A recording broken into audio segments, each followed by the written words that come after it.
very pinnacle and sailed out into space, not falling, but flying. Flying dreams were always lucky.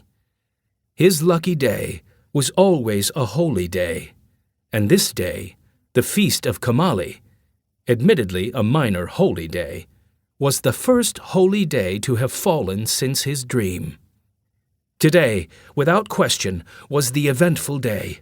The tokens were indisputable. Quentin reviewed them in his mind as he hurriedly threw his coarse, heavy acolyte's robe over his head of close-cropped brown hair.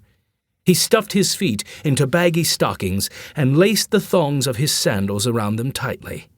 Then, grabbing his prayer bell, he dashed out of the cubicle and into the dark, chilly corridor beyond. Quentin was halfway down the high-arched passageway when another bell sounded.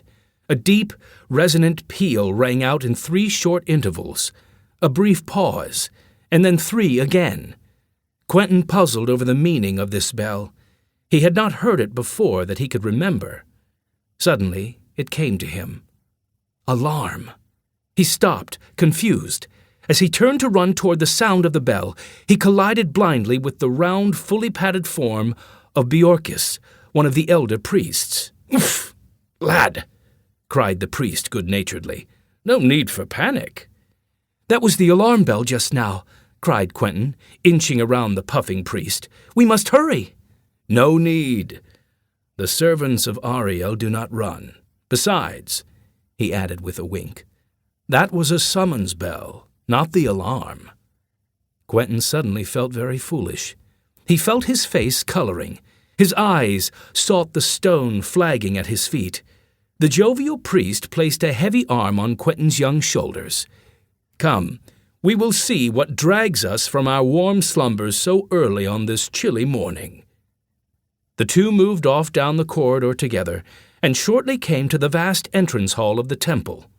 A cold, stinging wind was rushing through the huge open doors at the entrance. A priest in a scarlet cassock, one of the order of temple guards, was already pulling the giant wooden doors closed. 3 other priests stood round a large, shapeless bundle lying at their feet on the floor. Whatever it was, the dark bundle, uncertain in the dim morning light, had been recently dragged in from the outdoors. A trail of snow attested to the fact, as did the snow-encrusted bundle itself. Closer, Quentin saw the bundle was that of a human form wrapped heavily against the cold. The priests were now bending over the inert shape, which to all appearances seemed dead. Bjorkis placed a warning hand on Quentin's arm and stepped slowly forward. "What is this, good brothers? A wayward pilgrim early to the shrine?" "This is no pilgrim by the look of him," said the guard, rubbing his hands to restore the warmth. "More likely a beggar for our feast day torts."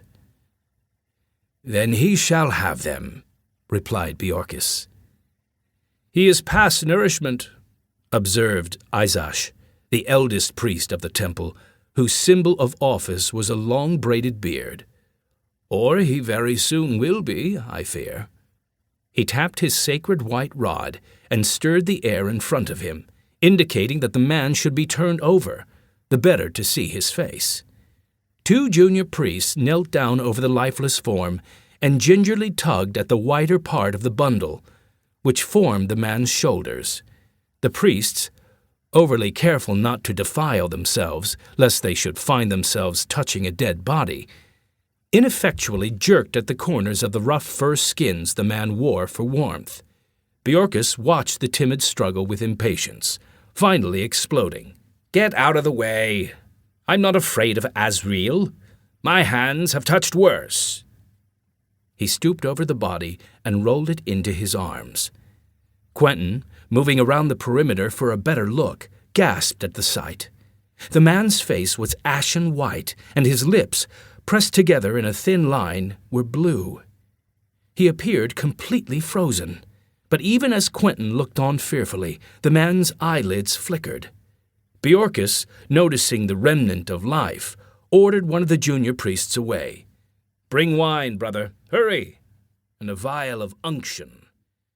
And to the rest he directed, "Here now."